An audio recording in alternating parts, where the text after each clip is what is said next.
Jeremy wants some Hall and Oates. Jeremy, you're not gonna get chicks want some Hall and Oates. All right. If you want the ladies, you can't be a Hall and Oates fan. Trust me. No ladies like Hall and Oates. Um, how dare you? We're riding with Biden. We're riding with Biden. Actually, someone's gotta come up with a shirt. It just occurred to me today. Abandon Brandon. How awesome of a shirt would that be? Abandon Brandon. I saw some guy with a shirt that said Abandon Biden. I said, no, it should say Abandon Brandon. Dude, that's freaking classic. That's why you come here, because I got it right there. You say, Josh, what do I do in the morning? I say, you SSS, you S, shower, shave. You know, here's what you got to do. You take a grumpy still skin. You shower, you shave, SSS. All right. Then you go downstairs, make yourself some bacon and eggs. All right. And then you go off to your crazy old job. That's what you do. Abandon Brandon. All right. Dan's on Facebook. Right on, Dan.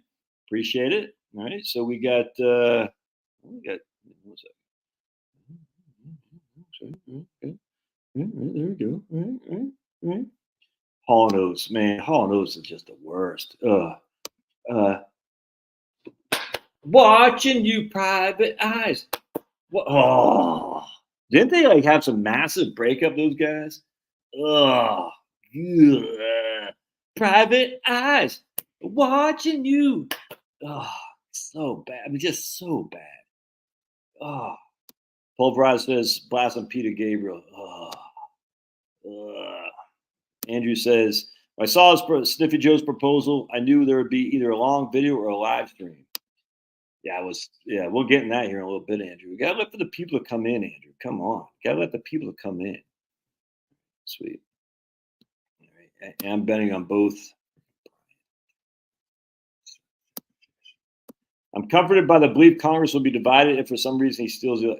No. We don't say anyone's stealing elections around here. You want to put me in jail, Andrew? It's all free and fair. Clean as the wind-driven snow, these elections. Clean as the wind. Come on, Jeremy. Now we're just telling fibs. All right, now we're just telling fibs. Jeremy says this Filipino lady likes Hall and Oates. So now Jeremy's like got a stuffed animal, and he's calling her his Filipino lady because there's no Filipino lady that likes Hall and Oates. Right? They just don't exist. They like the Bee. Yeah, they probably do like the Bee Gees. You know what I'm saying? Jill likes Hall and Oates. Private eyes watching you. Ugh. The family man's here. The family man. Hey, Bruce. Make your bed every day. Key to having I don't know. That's what that one Davy guy said. I don't know, man. I find that to be a little bit odd. I think you should read every day. I think this whole thing about make your bed, that'll start you off. That'll show you accomplish something. I don't buy that for Tuesday. I don't make my bed every day. Well, I mean, I kind of do, but I don't. You know what I'm saying? I come up there when I take a shower and I'll put it together, but I don't wake it right out of the gate. You know, because I got to take care of the dogs. I got to make my boys their lunches. Got to get Charlotte a cup of coffee for her road trip. You know what I'm saying? And then when I go up there and take my shower, I'll make the bed at that point. But that's after I read. I read the Bible every morning. Like I only got 2 chapters left of Job. You make a mission to read 2 chapters a day in the Bible, you'll get through that puppy. I don't know how long, and I'm not saying you have all the knowledge of the Bible, but I do have J. Vernon McGee's booklet on the Bible right next to me.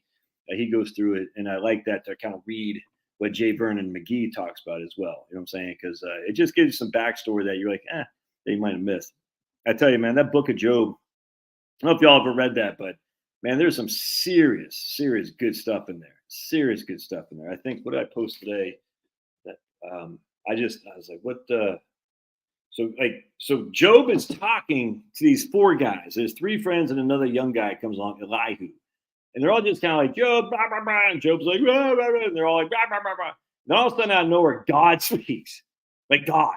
Yeah, he's like, can you imagine sitting there just griping to your friends, and they're like, you're all just griping, and all of a sudden God speaks.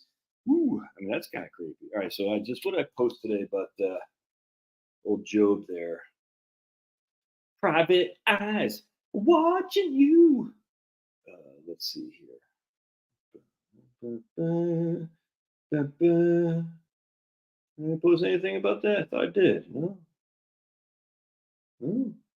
Okay. I thought I did post something about old Job there today. I guess not. Huh. All right.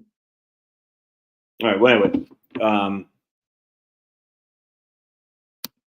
or if you're a Biden, you shower, shave, then they actually at the same time they poop, shave, and shower at the same time.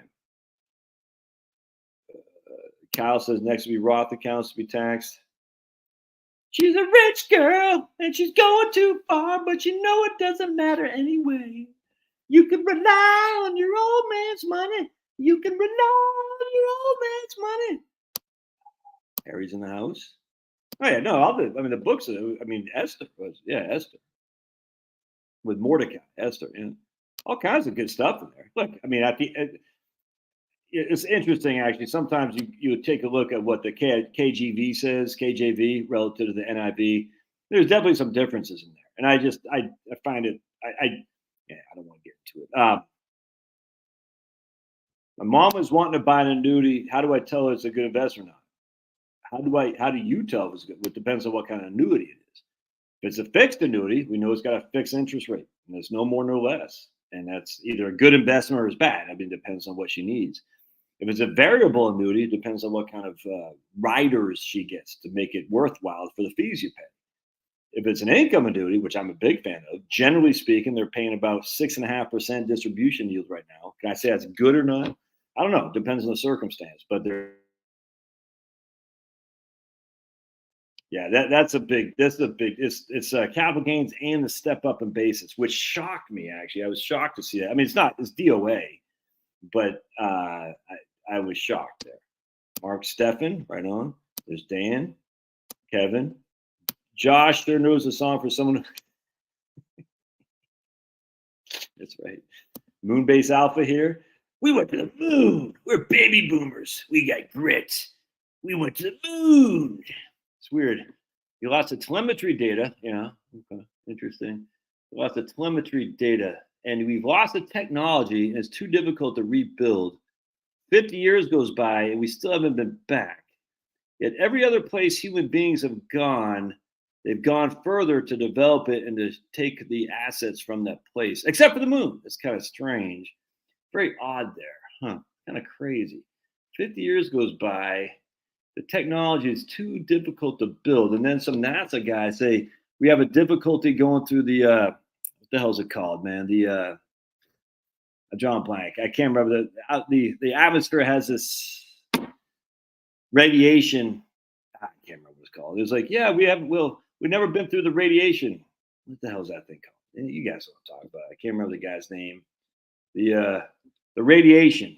You know what I'm talking about. The freaking Van Allen, right? We got some, Van Allen, which I'm not even sure exists, frankly. But we've never sent anyone through the Van Allen belt, so we're working on a way. Like, whoa, what? You didn't send anyone through the Van Allen belt? No, okay. Oh my goodness, you didn't send anyone through there? No, okay. No making beds. Waste of time of more than a minute. Yeah, Huey Lewis and Hall knows. Actually, Huey Lewis is all right.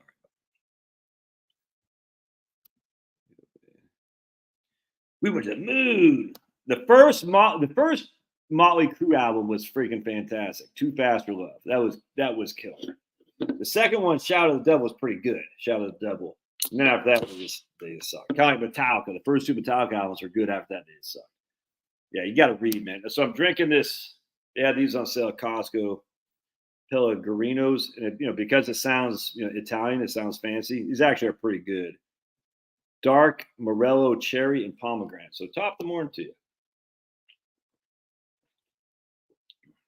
So I just like that fizz, dude. Let's say a quick prayer, actually. Father, Son, Holy Spirit, amen. Heavenly Father, we just pray for all those out there who are hurting for one reason or the other, and particularly those that are hurting because their loved ones are not with us or the loved ones are sick. James, for instance, he talked about his dad having a stroke. It seems like he's back to get better, but still, we just pray for all those who are suffering right now, who are dealing with their own issues. We do think about them, Lord, and we know that ultimately we'll all be in a better place, but those left behind is hard. We just pray for those left behind survivors. We pray for all those who are just missing someone right now. We pray in Jesus' name, amen.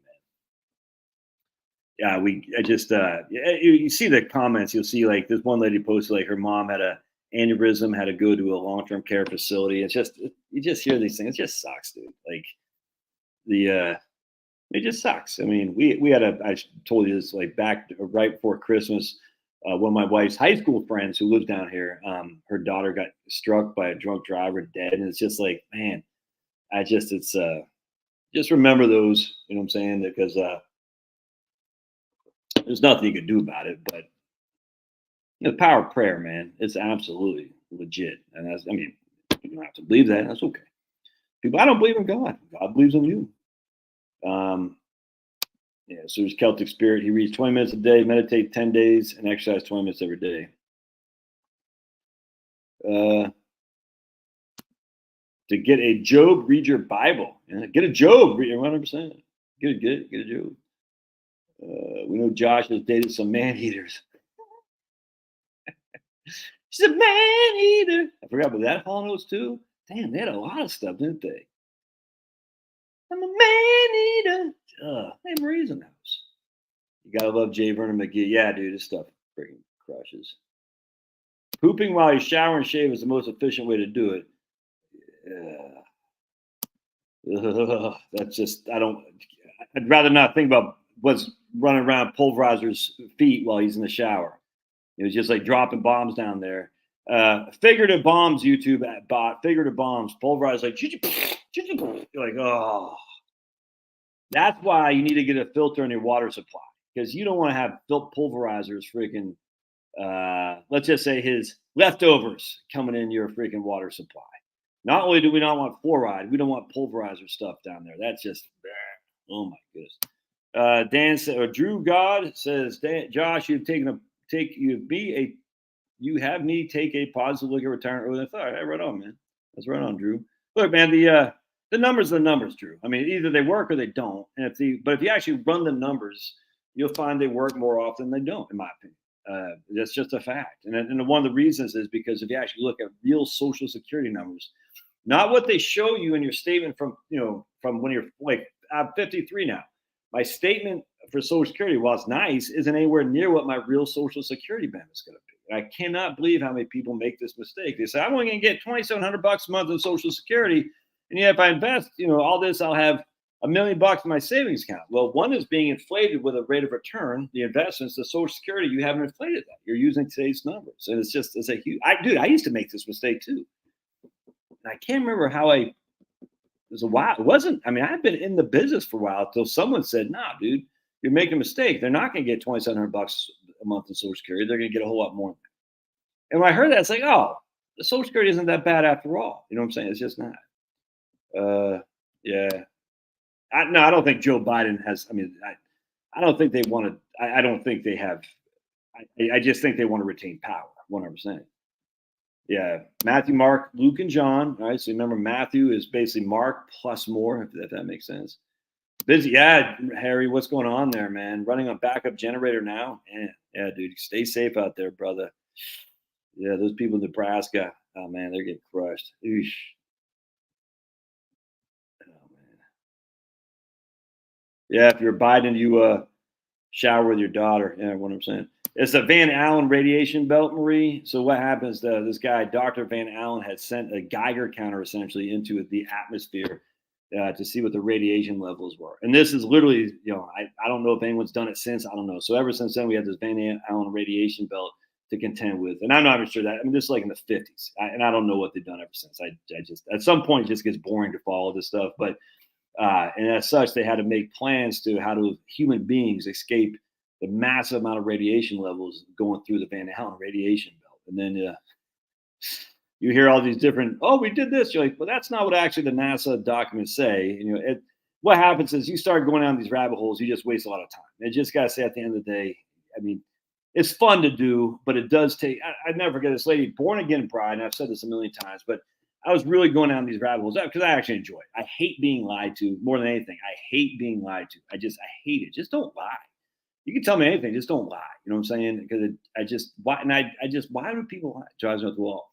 But anyway, and I was really reading deep on some of the fakery of Einstein, and I got tons of books up there that I bought, and then Born Again Bride said, Josh, you're a pretty smart guy and interesting that you like to read this stuff, but I wonder how much you're actually looking into the Bible. And I said, you know something, born again bride? I haven't looked at the Bible, and this is about a year or so, maybe a year and a half ago, for a while. I need to really start getting back on that. And then I just took upon myself to start reading 2 chapters a day. Sometimes it'll be 3 or 4. Every now and again, I won't read anything. Usually I do. I'm pretty thorough on that. And it's just been wonderful. And look, at the end of the day, I got questions about the Bible, and I literally despise that everyone says, my way is the way you get to heaven. And I'm like, I hate that crap. You know what I'm saying? But it's interesting to read. I absolutely believe in God. I absolutely believe Jesus was a risen Son of God for sure. You know, and I don't know if Jesus was necessarily divine, but I absolutely believe that Jesus rose, was crucified, or he died, was crucified, and rose again in fulfillment of the scriptures to open up the gates of heaven. But it's interesting. And then you read the Bible, like, it's the Old Testament. You're like, there's a lot of stuff in there that's hard to, as in this modern age, you're like, man, that's tough. But and I have a guy who's a client who's a seminary. He went to seminary. He's like, when you go to seminaries, one of 2 things going to happen. You're going to become an agnostic, if not an outright atheist, or you become deeper in the faith, because it is the reading the Bible is a challenge. It's 100% a challenge, because there's a lot of stuff in there. You're like, and our moral equation today, we're like, why would God allow that? I don't know. That's the thing. We're not God. And I just, a lot of human beings like, I expect God to tell me the answers. And God's like, I just laugh at you. All right, let's keep going here. Why would they suggest something like this right before the election to tax things? Yeah. All right, so there's Angie. I haven't seen you around here, Angie. They cross a designated they cross the Van Halen belt, a designated crossing. There's born again bride right there, as a matter of fact. So born again bride, believe it or not, she's the person who got me reading my Bible again. And I was still Christian. I wasn't like going to Muslim or anything like that. I think the Sharia law offers some benefits that we really need to revisit here in the United States. And I don't like all these alpha males saying, I'm going to become a Muslim because their Muslims take alpha males seriously. I don't like that. I think that's a cop-out. I do think there needs to be more strong Christianity, though. And there is still, and it's coming back inevitably, because women don't want trans men in their sports. You know what I'm saying? They just don't want that. That women want men to be men. They don't want trans men in their sports. They don't want unfiltered pornography, sex, all this stuff. They also want to make sure if they are victims of rape, harassment, that the perpetrators get held accountable. You know what I'm saying? And we got to go back to this stuff, dude. And it's not just a stupid Me Too stuff, because that was just fake. You know what I'm saying? It's literally holding people accountable who do bad things. And that men have got to take over this and say no. And I talked to Chloe today. I vacillate between my like of the death penalty and against it. I just don't trust the government. They're so incompetent, and there's such a mob mentality that they can point the fingers at anyone, and next thing you know, you're freaking on death row. With that said, though, something's got to be done about these freaking cretins who are just raping, pillaging, and killing. You know what I'm saying? And I was listening to this guy today, this Muslim guy, talking about parts of Sharia law. He goes, we don't have roving rape gangs in wherever he's from. I said, because we execute. We don't send them to prison hoping that criminals execute them or shank them. We do it. The government does it. There's none of that Saudi Arabia. There's none of that Dubai. You see what I'm saying? And that's a good thing. Remember Singapore, that clown from America is like spray paint stuff. And they put that clown in jail. You see what I'm saying? Even Putin putting that stupid, big Brittany, big Brit, if you know what I'm talking about, put him in jail, her, whatever the hell it is, in jail. He said, no, man, we ain't playing around with this stuff.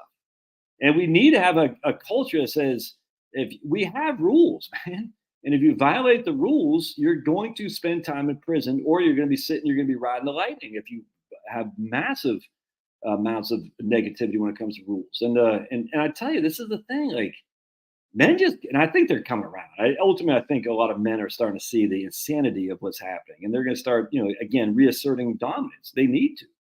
And it's going to be tough because you're always going to be laughed at, poked, like, you're going to be what they call a patriarch. Is a patriarchal, or who cares? I mean, just at the end of the day, this is what most women want, is for a man to take charge, to be in control, to be a leader, to provide and protect. It's just that simple. They don't want some freaking guy just like, I'm a male feminist, because they know that guy just wants to get in the chick's pants, dude. That's all there is to it. I'm a male feminist. Like, oh, they don't want to. And that doesn't mean you.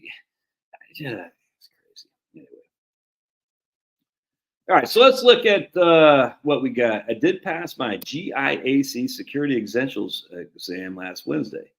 No one knows what that means, Jeremy. Talk English, dude. Speak English or die. Yeah, we'll talk about it here in just a second. GB Douglas. Look at my man CB. Jeremy, link up with CB. So CB, Jeremy's a young Army guy, a young whippersnapper. And CB is a retired Army guy who's in the Philippines. And I think CB and Prairie Mark, I thought, was trying to link up there in the Philippines. Got another guy who's moving to the Philippines, as a matter of fact. And his wife died, and he was married for a long, long time. So all these idiots who say, oh, like, who was it? My man, Finn McKenty. I don't know if you ever, Finn McKenty is a punk rock NBA podcast or YouTube thing. And I'm a big fan of Finn. I considered him a friend of mine. I interviewed him about 2 years or so ago. Anyway, his wife is Vietnamese, and Finn is unequivocally, I would say he's kind of moderately left. He's a capitalist, and that's great. So he's unequivocally anti-commie. And so basically they all these idiots on the because a lot of punk rock is just statist commies. They said Finn McKenty is married to a fascist wife because his wife is fled the commies with their lives. You know what I'm saying? Her parents fled to communism with their lives. And they said, oh, Finn is like engaging in sex trafficking or something like that because he's married an Asian girl who's actually American, was born in America, speaks English. I don't even know if she speaks Vietnamese. You know what I'm saying? It's insanity. And all these idiots are like, oh, you're just going to Philippines to marry, basically buy a chick. I hate that crap, man. I also hate men who go to Thailand to get with young girls. That freaking, you know what I'm saying, without question. Right? Yeah, that's horrible. And like Joe Rogan had some con on there who said he was, dude, it's just freaking, and I don't like Joe Rogan at all. What a scumbag, dude. Putting this guy on his YouTube thing or whatever the hell it's called, who's like basically saying I was buying favors from minors, if that makes sense. And they're all laughing. I said, dude, that's freaking just, you should be ride the lightning for that crap. Not even did you do it, but you're admitting it now and actually like joking about it. You're violating just freaking disgust me. Anyway, so people are like, oh, you're just going to Philippines or Thailand to buy a chicken. That's what they said about Russia and all this stuff too. I freaking hate that, dude. So I'm talking to a guy and his wife died after many, many years. And he happened to have a relationship with a Christian lady from the Philippines, a little younger than him. But they're freaking happy as a clam. Happy as a clam. You know what I'm saying? She's got like a crap load of brothers and sisters. And I wish people just mind their own damn business, man. You know what I'm saying? It's crazy. And this guy's like, dude, I had a good life with my wife. She was loving. I loved her. It was great. She died earlier than I would have wanted, but I'm not going to be sitting here by myself. I want a companionship with someone I love. His wife is crushing. It's great. I love it. I love that, man. I think it's fantastic. So whatever makes you happy, dude, as long as you're not violating people, if you can get some dude or some chick that you're like, I'm lonely and now I got companionship, that's freaking awesome. I just hate all these people. Whoa, what? Whoa. Vanguard is selling its individual IRA business to a vendor? Whoa. Yes, Bible shows, and one of the big flaws is always worshiping non-God. I mean, it's crazy how much God is saying, stop worshiping these false idols. All right, so I haven't heard this. So you guys got to make me, do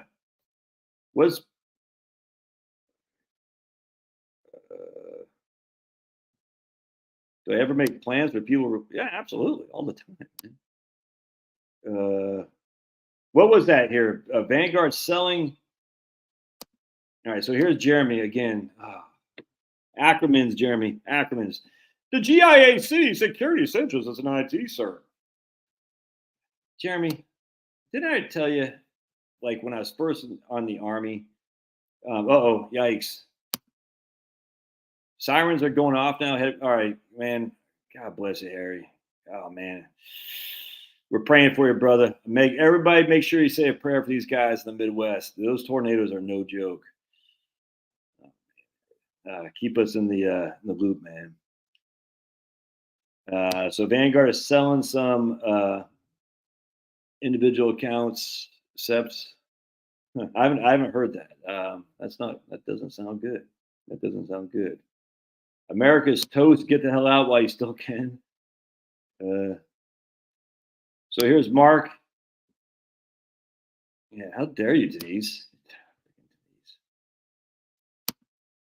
Here in Pittsburgh, they just got a 17-year-old for 11th gun violation. And yeah, if that was you, Brian, as a white guy, they'd say you're going up to freaking Rikers. I know Rikers is in New York. I'm just using that. My man's 58. He's at full retirement age. Is showing $3,200. Are you saying that's not correct? That is a present value, right on it, Mark. That's a present value. So basically, you say, all right, I don't. How would I do my calculator? All right, hold on. Let me get my calculator. I'll take you guys with me. There's my famous whiteboard right there. I gotta get my calculator, which is right here. Sweet. But by the way, there's my. If you don't have one of these vacuum seals, you are wrong. I use that puppy all the time, man. So get yourself a vacuum seal so you can buy, like they have standing rib roast again at Publix for $10.99 a pound. So standing rib roast is basic ribeye, you know what I'm saying? Then they got ribeye bone in for like $11.99 a pound.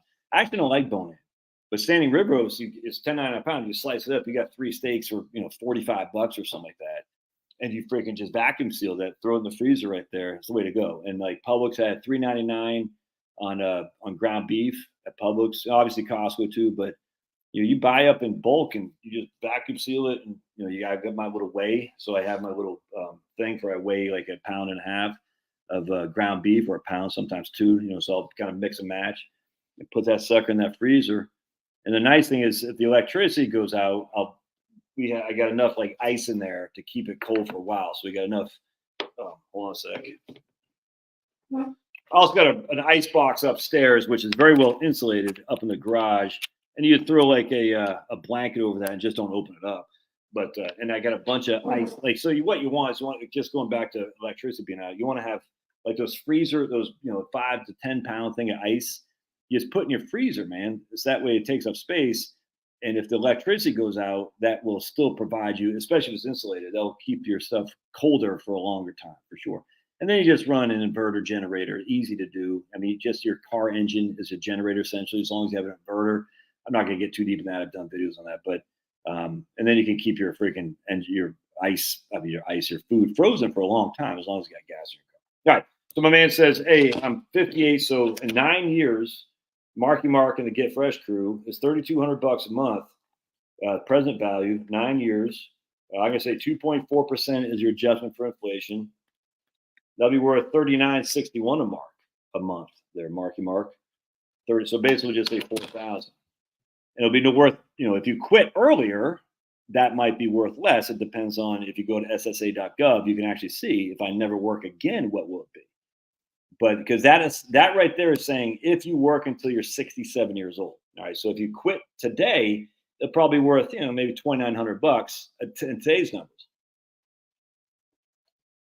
But it's not inflated because they don't know what the inflation is going to be, and they don't know your average wage index. So remember, up until you're 62, they use AWI, average wage index, to inflate your Social Security benefit. From 62 and beyond, what they use COLAs. So AWI has been significantly higher than COLAs over the course of histoire. That's history for you non-French speakers like I am. Un, deux, trois, histoire. That's all I know. And guillotine. Anyway, so we know it's going to be $3,200 a month today. We inflate that at, I'm using a 2.4% COLA.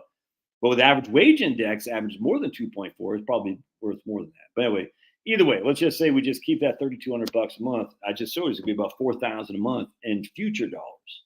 If that makes sense. Yeah. All right. So let's. So Rob Berger, the Burgermeister, Rob Berger, the Burgermeister. Supposed to be done at the end of the third quarter. What's supposed to be done? Oh, the Bruins on. You guys got to keep me on the look on the Bruins game too. Let's just double check here. Let's go see what the Bruins are doing. Come on, bees. So Celtics just put a whipping on the Heat. That was pretty good. All right. Ooh, Oklahoma City beat New Orleans again. Let's see what the stuff that the Bruins are doing. Come on. All right, nothing. Oh, damn, the Islanders won. All right. And I got finished my nose. I got a portable 13 kilowatt generator and have an RV. Yeah, well, Andrew, you know all this stuff. I mean, Andrew can put it all together. I don't know crap about nothing. So 62, because what they do, Jill, is they say you stop using the AWI at your earliest year of eligibility, and then they revert it back to 60. So when you're 62, they use your AWI until you're 62, then they go back 2 years, if that makes sense. Right, cool. Yeah, keep me updated right on Uncle Big Bad. Clarifying a previous statement, there's no evidence that Biden administration lowered tariffs on. That's funny. I bought a full house generator. Right on, man. Run by natural gas or what? Been watching you for the first time live to have you directly answer questions. Well, I always answer questions. But we always kind of get, look, man, I don't know what the hell I got. I'm just hyper guy. I don't know if I got ADHD, DAD, freaking, I don't know what I got. EMC squared. You know what EMC squared stands for, don't you? Einstein married wife. No, wait. Einstein married cousin twice. Because old Al married his cousin, and he was hot to trot for his cousin's daughter. Kind of sick.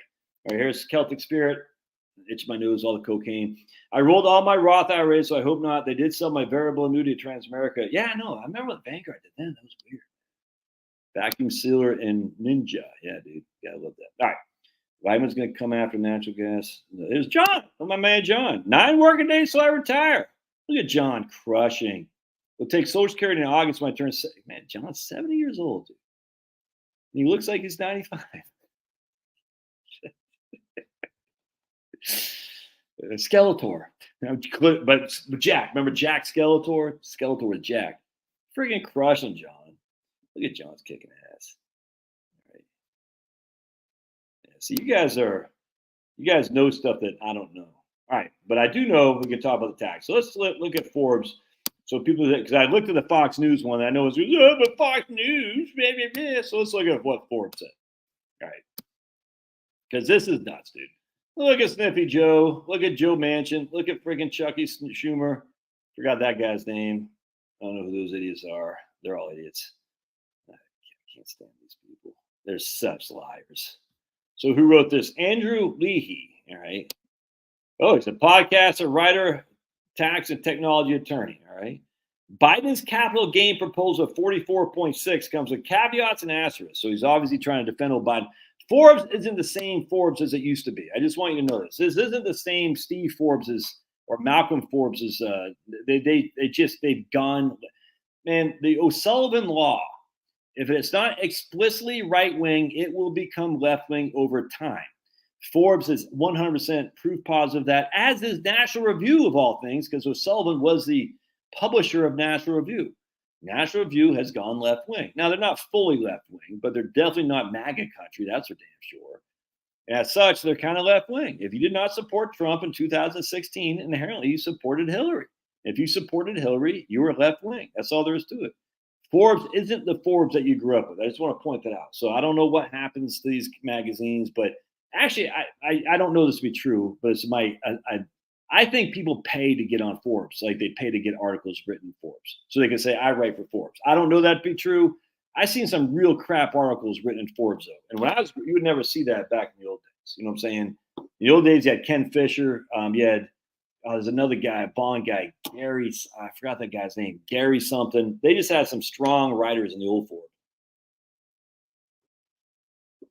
Bond guy, can't remember his name, Ken Fisher. There's a bunch of guys who are crushing, but they don't have that anymore. Now they just got a bunch of people that just, you're like, how did you get writing for Forbes? Like, I know a couple guys who write for Forbes. Like, that guy is in Forbes? No way.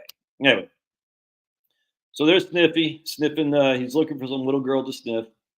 All right, much has been made of Sniffy Joe's proposal to raise capital gain taxes. The number bandied around is 44.6, which would be the highest formal federal caps since its inception. All right, the rate comes with many caveats and asterisks. The source of the 44.6 is from the revenue general explanations of the revenue proposal. So it comes from the administration itself. There, whoever this guy is, Andrew Leakey. The source of the 44.6 is a footnote from the general explanations of the administration's budget proposal. A separate proposal raised the top ordinary rate to 39.6. An additional proposal would add another 1.2% for the net investment income for an income above $400,000. So if you have more than $400,000 in non-earned income, you pay an extra 1.2%. Additionally, together the proposal will increase the top marginal rate to 44.6. Right. So let's keep going. Taken as a whole, the 44.6 will only come to fruition under a separate proposal from Biden. Okay, but either way, the Biden administration is saying 44.6 there, Andrew. And it only applies to those with taxable income above $1 million and investment income above $400,000. That isn't quite as catastrophic. Andrew, is it raising it to 44.6? Yes, it is, Andrew. So he's like, but it's only going to affect these people. That isn't quite as catastrophic, whatever that word is, as policy ship as referring to a blanket. No one is saying it's a blanket 40. I mean, I hope no one is saying it's a blanket 44.6. All right. The presentation of the 44.6 capital gain rate is a strategic policy maneuver, loudly shouting a startlingly high percentage while mutely ignoring the crucial aspect of income thresholds. The intent appears to be play on public sentiments and concerns. Okay. At base, such taxes obscure that the higher rate is couched in proposal. You're losing the argument. You're losing the argument. The policy proposal is more incremental than revolutionary, aimed at per a 21 White House release, American billionaires pay an average individual tax rate of just 8 point. Oh, that's just freaking stupid. All right, so that's just a dumb article. There isn't, at least in this proposal, any need for such alarm. Dude, you're dumb. You're a dumb man, Andrew, because I'm going to show you why there's a need for this right here, you freaking clown. Why are you carrying weight for these clowns? I don't get it, dude. You're carrying weight. There is a thing to freaking be concerned with. I'm going to share it with you. Oh, my goodness. You want to see what the issue is? Watch this. Dude, all right, this is good. They're losing the argument.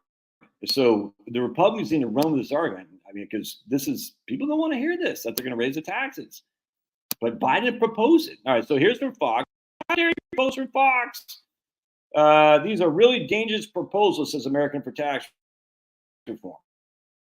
Right? And that's the right-wing side, but I'm on the right, so read this up a little bit. Boink, boink. All right, so let's see here. I want to show you right here. Sniffy Joe's proposal to hike the top capital gains rate to its highest level in more than a century is facing heavy criticism, as well it should be. All right, right here. Taxing capital, if you get less of it, taxing capital gains means less investment, it means less economic growth. I don't buy all that anymore. Like all these economists, I know one knows. But let's just go. All right. We're Marcus by Goldman Sachs. We want to help you make the most of your money. That's why we offer a high-yield online savings account. The last thing I want to hear is Goldman Sachs. All right, yeah, don't do that. I don't want to hear Goldman Sachs just saying anything. All right, so I want to show you something here. Well, look at her, Janet Yellen. She's so smart. Just look at her. Look at her. Wouldn't you want to go on a date with little Janet? All right, right here. Hold on just a second. Right here. Biden's proposal would propose an additional 25% tax on unrealized capital gains owned by Americans who have wealth exceeds $100 million. An tax on unrealized gains. That's freaking insanity. Insanity. Unrealized capital gains. Now, I am 100% in favor of a wealth tax. But to tax people who haven't made a gain on their property doesn't make sense. Well, how do you validate a wealth tax? You say I get it. It's kind of out of both sides of my mouth, 100%. But it's not explicitly a tax on unrealized gain. A 25% tax on unrealized gains. You know how stupid that is? That's insanity, man. You invest, but you have to have wealth exceeds $100 million. Okay. That means if I had a business that went from 0 to $8 billion, I have to pay 25% even if I haven't sold the business. even if later on down the road the business falls in value because whatever the hell's happening. It's even worse than that.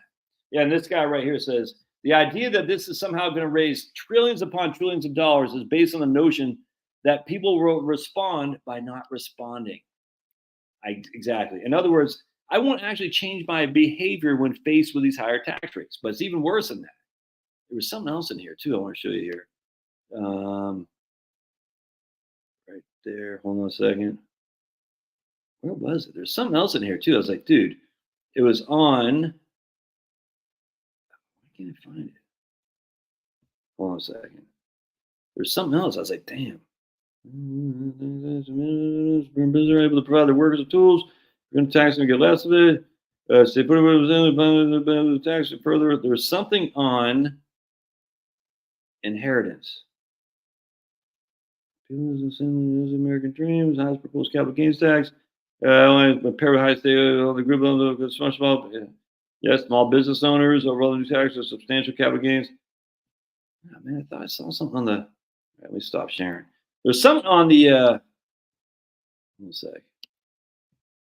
On the freaking, like, there's no step up. All right, maybe this was it.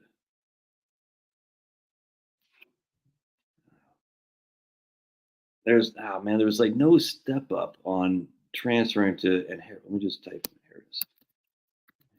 Oops. I can't type inheritance.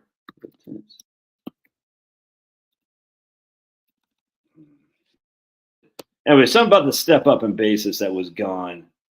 Yeah, right. Okay, here it is. It's just up front. All right, sweet. Dude, this is nuts. I can't believe Sniffy Joe was proposing this. So right here, Biden's proposal would further create a mandatory capital gain tax on transferred assets for families when parents pass away. A mandatory capital gains tax on transferred assets, thus no inheritance when parents pass away. Yeah, that's not going to get the job done. Do you see that? So basically what they're saying is, and I don't know if that's for people with over 1 million, 100 million, I don't know what that is. But you start messing with step up in basis, that's not good.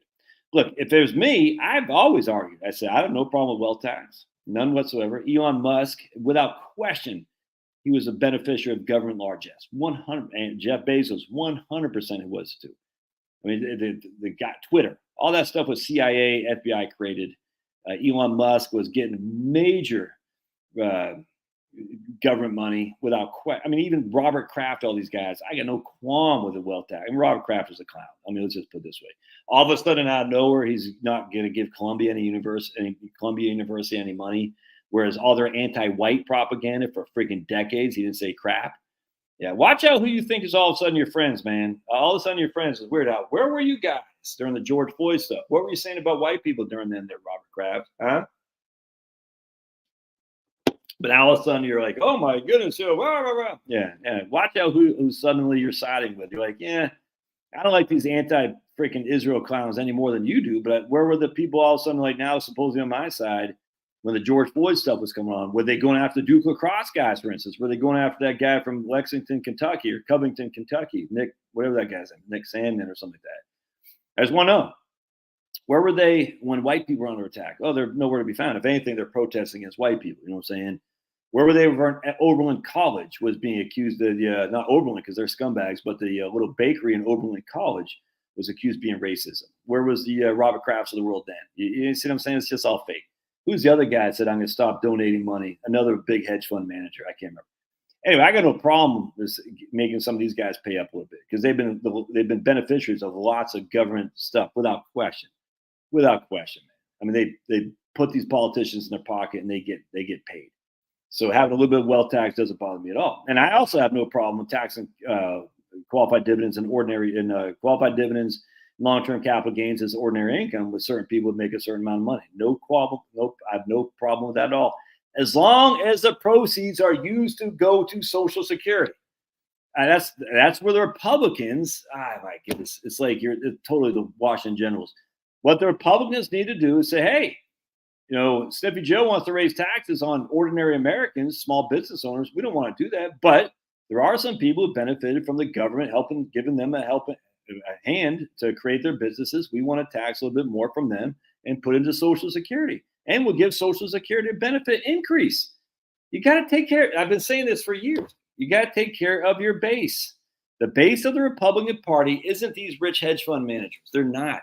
The uber wealthy is Democrats. That's all there is to it. The base of the Republicans are affluent small business owners like your old buddy Josh, and working and middle class people. That's just it, dude. And those are the people going to rise heavily, heavily, heavily on Social Security. Oh, by the way, the base of your base is also a lot of teachers in Texas, Virginia, who are subject to WEP and GPO. Crazy. All right. Now, those teachers' unions are absolutely evil, absolutely despicable, 100%. But a lot of these states, red states, are right to work states. And as such, a lot of these people, these teachers, are not being represented by the union, but they're still being subject to WEP and GPO. So the Republicans say, no, we're getting rid of WEP and GPO. Yes, it's going to benefit some school teachers in, I don't even know where, because New Jersey, they get big pensions plus Social Security because they pay into it. California, same thing.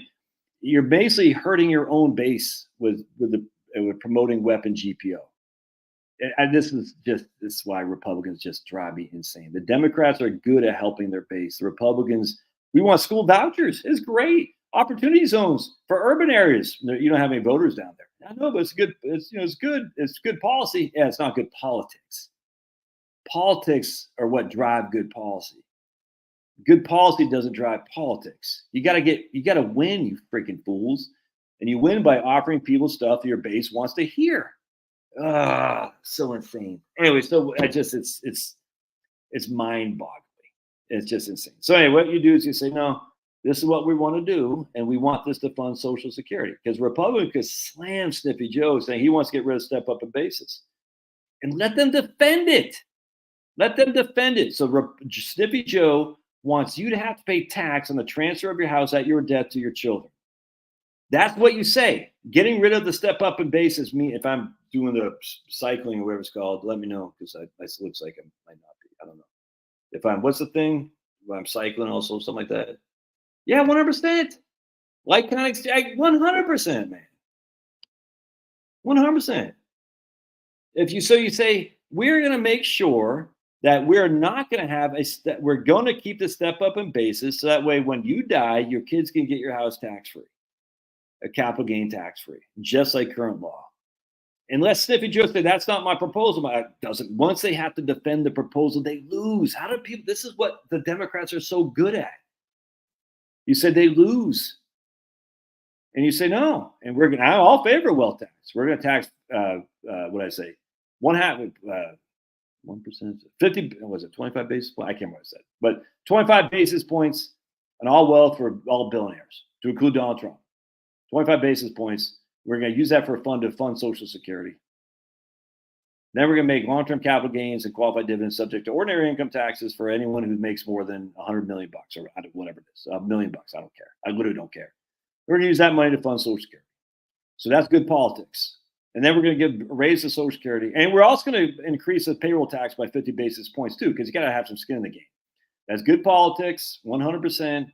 It challenges Sniffy Joe, puts him on defense, and then you're funding Social Security, which is primary job number one for Republicans, because they're always on the defense when it comes to Social Security. We don't want to cut back Social Security. Then you have some idiot like Rick Scott who has a proposal that says, or the Republican Study Committee, that's a proposal that says exactly that.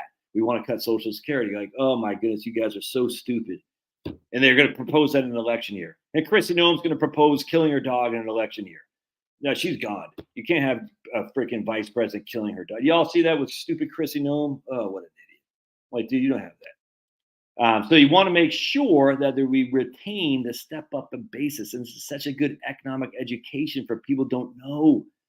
When I die and I leave my house to my kiddos, it transfers tax-free because of what's called a step up in basis. If I have a brokerage account, it transfers tax-free because what's called a step-up in basis. If I have a Roth IRA, it transfers tax-free, not because of a step-up in basis, because Roth is tax-free. I've already paid the taxes. If I transfer it an IRA, it doesn't transfer with a step-up in basis because it's in the context of an IRA, but it's taxes ordinary income to my children. All right. This is a great education moment. Thus, we should say start looking at Roth, start looking at brokerage accounts as opposed to pre-tax income. I was talking to these people just yesterday. I have $2.5 million in pre-tax money. It's like, ugh. And they're going to have massive, massive RMDs, massive required distributions when they hit 60, 75. We're talking $200,000 and $300,000. Yeah, it matters not what the true story is. It matters that she said it, that she shot her dog. That's what it matters. I mean, look, dude, politics are a bitch, man. Politics are about freaking, you don't just, yeah, after that 100%, Jill, could not agree more. She sold her soul for the NCAA, and how ironic it is because the NCAA is falling apart right now. I know what I'm saying. That's what pisses me off, man. Ooh, Annie, see, this is, look, I'm not a lawyer, not giving you legal advice. I think this is a mistake. Yeah, I don't think that's what the book said either, DB. Jill, I think the book said very explicitly, the dog didn't do what I wanted him to do, and so I shot him. He's like an 18-month-old dog. Not very endearing. Not very endearing. It just, anyway, ooh. See, I don't like what Annie did here. Now, Annie's a good, loyal viewer of this channel, so this is not a criticism, Annie. But when you make a gift, let me just draw this out. I think this is a mistake. Now, I don't know Annie from Adam. I just know she's been here a long, long time. So kudos to her. She's crushing. So let me just show you why I think that's a mistake. All right. Oh yeah, baby. Woo! All right. So Annie bought a house. So let me go get my other camera, my other thing. And by the way, if you again, the minute you have to say I shot the dog because. The minute you have to do that, you've lost the issue. I shot my dog because. No. That's not. There's no because of it. I mean, you got to see right here. From what I understand, see, this is where you lose the argument. This is where Republicans are so stupid. They think they have a time to explain what happened, and they don't. They don't. The Democrats attack. The Republicans need to learn to go on attack at all times. And what you do is you don't say, I killed a dog, but here are the circumstances why I killed a dog. Because everyone loves their dogs. No one likes politicians. There's no excuse other than that dog was attacking a freaking BLM protester. Now, if you said my dog was attacking a BLM protester, so I had to put him down, the Democrats will love you for there. It's like, yeah, you're one of us. Or my dog was attacking a Hamas demonstrator. Yeah, I had to put him down. But if you say my dog was doing anything else, you lose the argument. Do I care much? Well, I care about politics because politics are what the policy comes from. Huh? Yeah, I do care. Because if we had Trump in office, we would not have been saying these same discussions. We certainly would have a safe border. That's for damn sure. We certainly wouldn't have to be people with 11 gun charges being released in Pittsburgh. You see what I'm saying? I know, but Trump has nothing to do with the law. You don't think the federal enforcement of the law has something to do with the enforcement of local laws? I think you're wrong. If Trump was in office now, the country would be a different place without question. So yeah, I care much because these are the people competing to run with Trump as VP.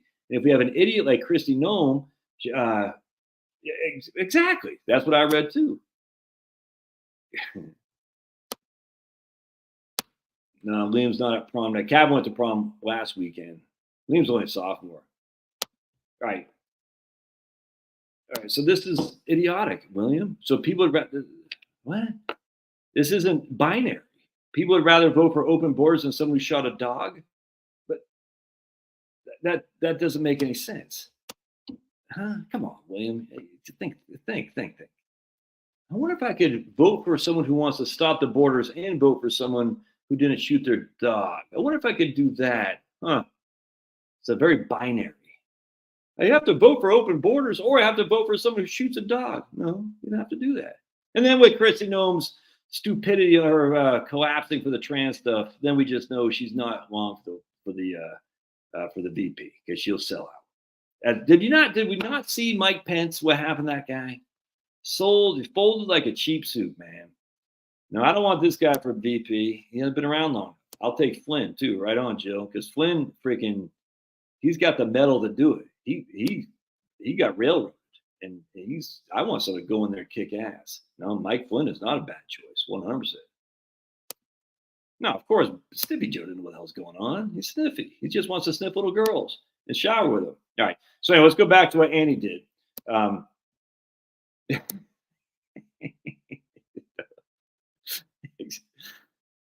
I can't. I mean, just idiotic. So stupid.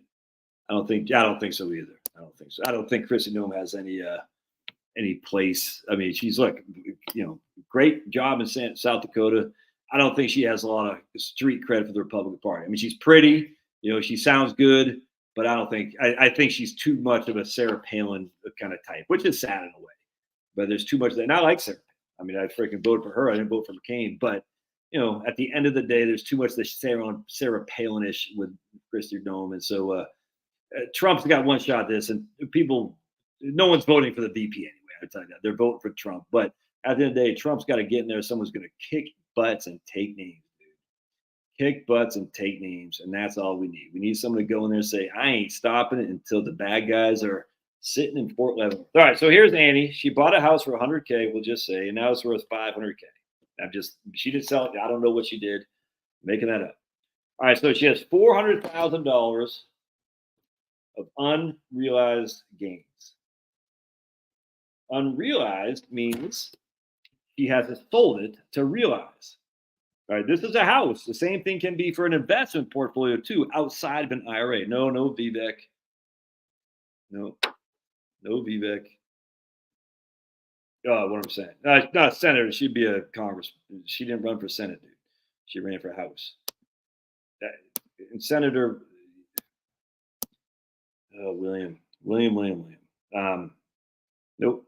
So this is what you guys are. Not you guys. You got to be better educated on politics if you're going to come to me. All right. So Kristi Noem, we already have two. We got Mike Rounds in South Dakota, and the other guy is John Thune. All right, John Thune wants desperately to take over Mitch McConnell's seat as the number one Republican in the Senate. So the only way Kristi Noem can run for senator is if you're the one of these guys retires, and Thune certainly isn't going to do it, and Mike Rounds is a clown, and so she'd have to either one of them retire, they're not going to, or she'd have to take him out of the primary. It's hard to imagine the sitting governor of the state, going in the primary against one of the sitting senators of her same party. Not going to happen. And so she's going to be biding her time until one of those guys retires. Thune's not retiring, and I don't know anything about Mike Rounds if he's going to retire. Yeah, Thune is horrible too. 100%. Mike Rounds is horrible too. I mean, I'd much rather have Kristi Noem, but she doesn't. I guarantee she's not going to challenge one of these guys in the primary. I guarantee, unless there's some real bad polling for one of those guys. Mike Rounds. Maybe they pull Mike Rounds, and I don't know when his next time is up. I don't know. 2000. I don't think it's up this year. Actually, I'm not sure. I think it's 2026, maybe. Either way, if they have bad polling numbers, then Kristi Noem says, "Look, man, I'm dominating Mike Rounds, and what will happen will be a backroom smoke-filled side role where she says, Mike Rounds, you better step down because I'm coming after you." And then he would, because he doesn't want to lose. Anyway, so what would happen? But until that happens, Kristi Noem is going to challenge one of these guys. All right, so her basically being governor, I don't know if they have term limits and governors up there in South Dakota. I don't know. But basically, her only shot is to be the VP, and she just shot herself in the foot, which for me is correct. I'm glad she did, because I did not want her being the vice president. Again, like my man CB says, give me some freaking, Flynn, 100%. Yeah, no, DeSantis needs to stay in Florida until 2028. DeSantis, no, we don't want Tucker Carlson. We don't want that. We want a guy who is railroaded, at least in my opinion, because that guy is going to have, because that guy shows the loyalty. We have we want the guy to come in there and says, look, they screwed me. I'm not playing. And unfortunately, Tucker is, I like Tucker, but I like the fact he's not a politician, but at the end of the day, I want someone who's railroaded, which is why I like Flynn mostly. Because he or what's the guy's name?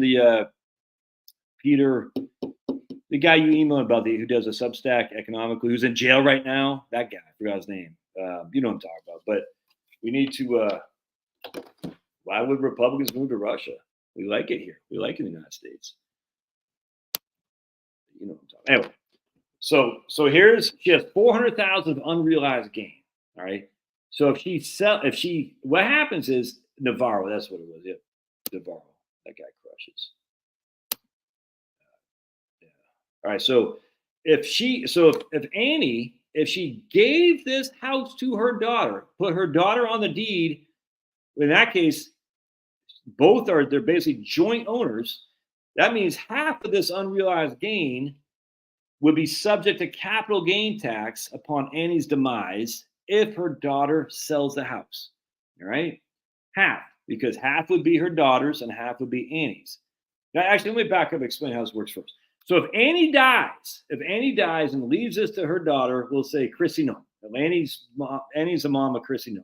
If she leaves it to Christy, when Annie dies, Chrissy would inherit the entire $500,000 house. She could sell it the next day, and that $400,000 unrealized gain is wiped away. There's no tax because of step up in basis, none whatsoever. All right, that's at death. That's at death. Again, Annie bought it for $100. She died when it was worth $500,000. That $400,000 unrealized gain is completely wiped off the map because of step up in basis. All right. Now, what Annie did, what some people do, and Annie did not do this, I don't think. What some people do is they'll make their daughter, Christy, an owner of the house along with Annie. So what's happening is they're gifting a half of the house here, a half of the house. So instead of $400,000 unrealized gain that is wiped off the mat because of step up basis, because of transfer, only half of that is unrealized. And the reason for that is because when you gift a property, what carries over in that gift is the initial cost basis. When you make a gift of a property, that cost basis carries over to the new owner. So in this case, Annie says, look, I'm giving you the property. Half of the unrealized gain will be wiped away because that's from me. The step up in basis is applicable to me because I die and I give you the house. But because you take ownership of the other half, that is part of your cost basis. It'd be 100, in this case, $50,000. Now, if she gave the whole thing, the entirety is subject to capital gain tax once Annie decides to sell the house. Now, if Annie keeps the house, it doesn't matter because she has her own unrealized gains. But if she sells the house, because the house is in South Dakota and Annie's trying to move to Georgia, she has to pay tax on that. Step up just means it steps up to the date of death valuation. That's what it means. So in this case, we got $100,000 is our cost basis, what we purchased a house for simplicity. It's worth $500,000. At the date of death, this amount steps up to the fair market value at that day. All right. So this steps up. So essentially, if Annie inherits this, if Christy inherits this property, her cost basis isn't $100,000. It's now $500,000 because it steps up to it. Exactly. You get the value. It means you get the fair market value at the date of death. But because Annie has given the house to her daughter, I'm assuming Annie's still in the deed. I don't know. But either way, she relinquished a part, if not the entirety of that step up basis. Big mistake. And a lot of people do that because they want to make it so their daughter doesn't have to go through probate and stuff. I just think that's a horrible mistake. Harry's still with us. Woo! Good job, Harry. What if the parents sold the house to the kid at way under market value before death? Well, I mean, then Annie's got to pay the capital gain. Obviously, if she has, in this case, you have a limited capital gain, 200. Yeah, you have a limited capital gain. Why can't you do that? Why can't you sell it to? I mean, I guess the IRS would consider part of that a gift, but I mean, I think you can sell it for whatever you want. I don't know. I mean, because maybe William's a lawyer here. Why would the IRS care? They say, oh no, you have to sell. We have explicit. Yeah, why would they say you can't do that? I don't get that. I mean, if Annie were to sell the house way under market value to her daughter, and Annie was able to and she had less than $250,000 of capital gain, and then she wouldn't pay any tax because if she's single, she has $250,000 of capital gain as long as she's been in the house for 2 of the last 5 years. That's a good strategy. And then I guess the IRS could say, well, it was kind of like a gift. Oh, okay, a gift. I mean, Chrissy doesn't pay any gift tax. Annie won't pay any gift tax. I mean, she'd have to file gift tax returns. No big deal, but there's no gift tax there. That'd be the way to do it, Joe. What I'm saying. She should have sold. Okay, well, okay. So you're a tax attorney, and the IRS will assess your property, local property. Okay, so even there though, I mean, she'd have to pay a gift. She's making a gift to her daughter. That's no big deal. You know, I mean, even the annual exclusion. I mean, even that's only what 16,000, 17,000 this year, but she has what a lifetime exclusion is what 5.25, something like that. Yeah.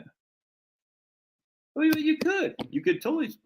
You're just making a gift. Why can't you make a gift? You can absolutely make a gift. You got to file a 706. Well, 4 pages, no big deal. There's a gift tax return due. File form 706. You're making a gift. It's not subject to a gift tax, but you have your exclusion, your annual exclusion on top of there, lifetime exclusion. So yes, I mean in this case, it's not subject to any tax whatsoever. No gift tax, no capital gain tax for Annie, because Annie could sell the house. You know, as long as she has less than 250,000 of capital gain, no capital gain tax. Yeah, I think you're. I don't get it. Why would that be a gift? Gift is 706. We know there's a gift. 706 is the gift tax return. 100%. 709 is the estate tax. 706 is gift tax. Or 709 is gift tax. 709 is gift, and 706 is estate tax. That's what it is. If you get a 1099-S, the house will have a capital loss. Well, I don't get it. Are you working out? All right, cool, man. Either way, so what would happen in this case is to avoid all that is we just want to transfer a debt, essentially. Yeah, so we gave us, no, it's the 709 on a 709 because 9 is up. That's how I always remember. So remember the difference between a 709, a gift and estate. 709 is above, 706 is below. So this is how someone told me, some state attorney said, 709 is you'll draw a line. This is your ground. 709, that guy is above ground. 706, that guy is below ground, if that makes sense. So yeah, 709. That's some guy told me that a long time ago. So yeah, I always remember. So 709 is your gift tax return. Yeah, but even a gift though, I mean, people make a big issue about a gift. It's just not a big deal because you have a huge lifetime exemption on gift. And filing a gift tax return is just not that big a deal. So I mean, in this case, Annie ideally would have not done that. But remember, any gift you make of property, be it a house, personal property, like a house or a market or a investment account, the cost basis carries over to the person, the giftee, the person you're giving it to. So now what happens is Annie is essentially said, you're going to pay the taxes on this when you could have inherited tax-free. Now, there are some reasons to do that, mind you. I'm not saying don't. I mean, you have a huge gift tax, your annual exclusion. Again, I think it's what 17,000 this year. But even above and beyond that, you have like $5.25 million of giving things without having any gift tax.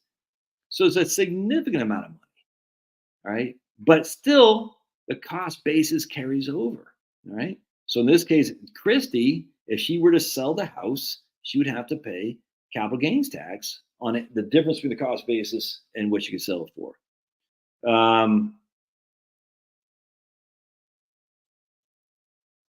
It's giving a cash. So the property from my losses are accurate. I don't get what we're talking about. I don't get what we're talking about that here. I don't get it. So you confirm your losses. I don't think we didn't say she's taking losses. I don't get it, man. We're not look back period. Well, nursing home's different, man. This whole thing is that's different. That's for Medicaid.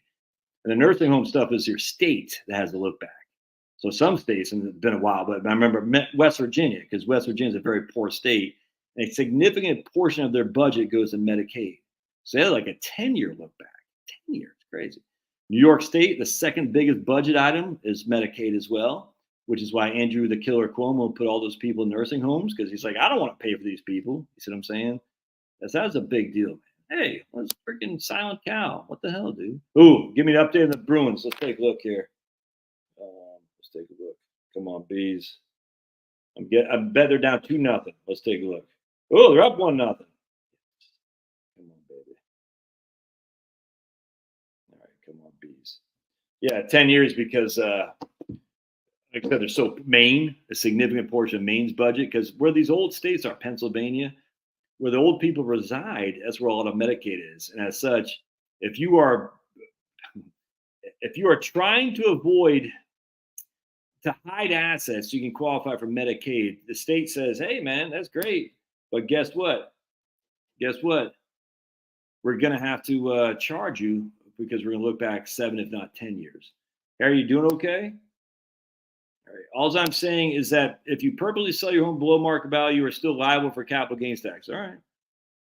Oh, there you go. So, and this guy's, this guy would, he's a tax attorney. He would know better than I. So he says, if you sell your house, again, kind of going back to the whole issue here, it says oppose a long term as opposed to step up a basis. If you sell your house, according to William here, but we don't know who William is. He can say anything on the internet. Remember, William's the one who said Chris Nolan was going to, what is he saying? He's running for senator. But he says, if you do that, the IRS will still liable for capital gain tax. Okay, 100%. I have no problem with that. And that's and that you still got the property out of your estate.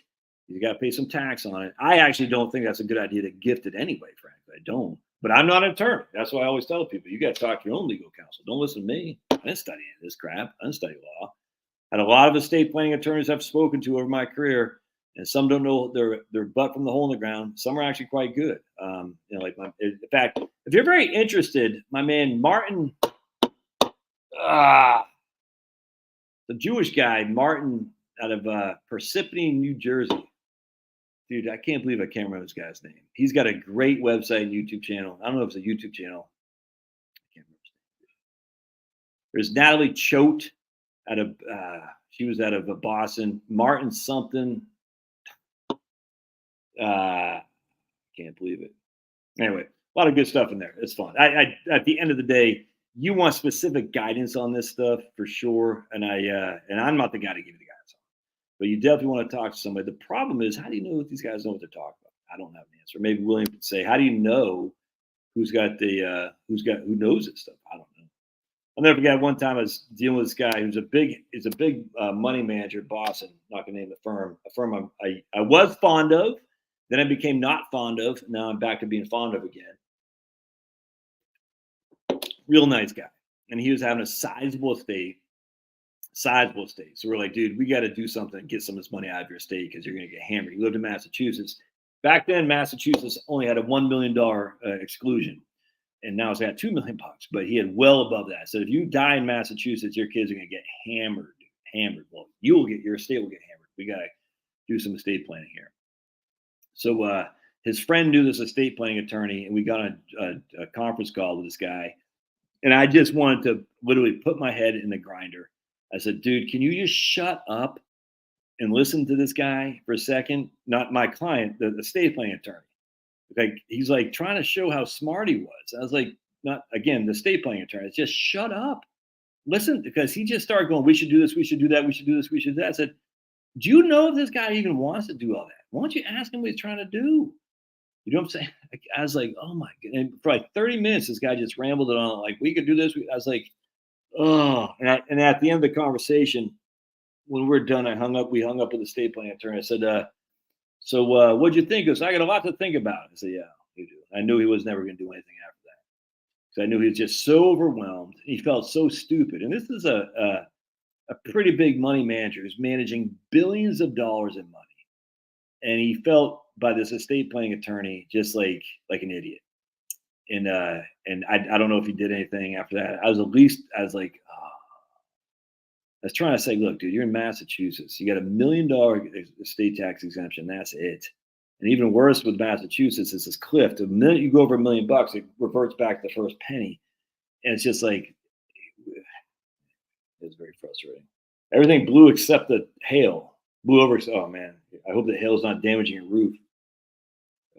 Connecticut has 6 or 7 year look back. The state lets the spouse keep a primary residence and 41K of the other spouse in their home. Right on.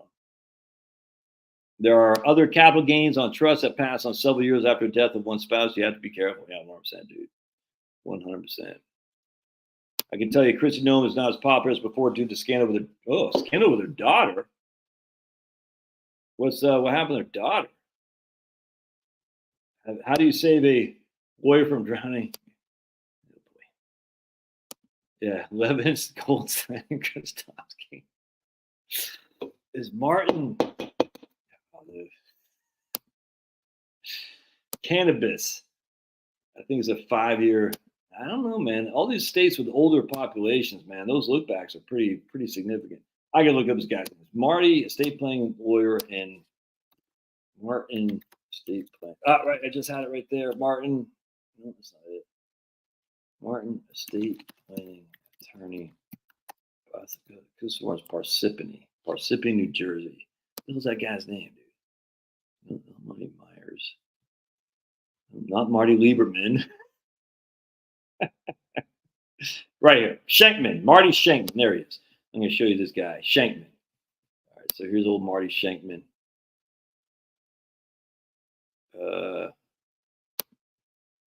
And I used to be very interested. I used to follow this stuff quite a bit.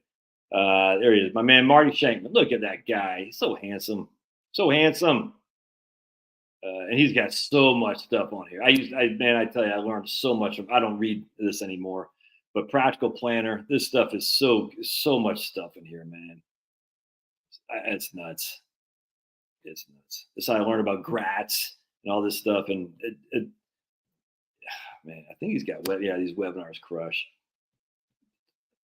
Yeah, this guy Nimkrutz. I mean, it's like all that stuff. Slants. Overview of charitable giving techniques.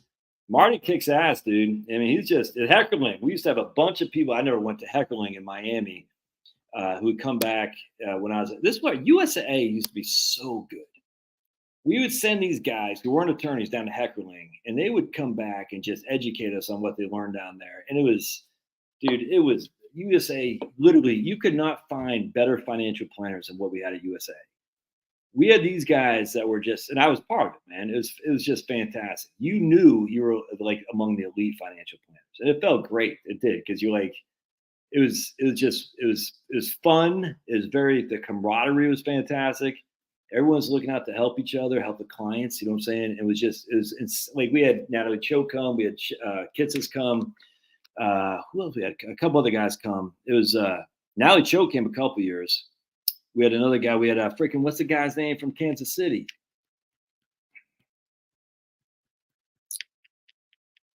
Damn. My favorite Roth IRA guy, CPA.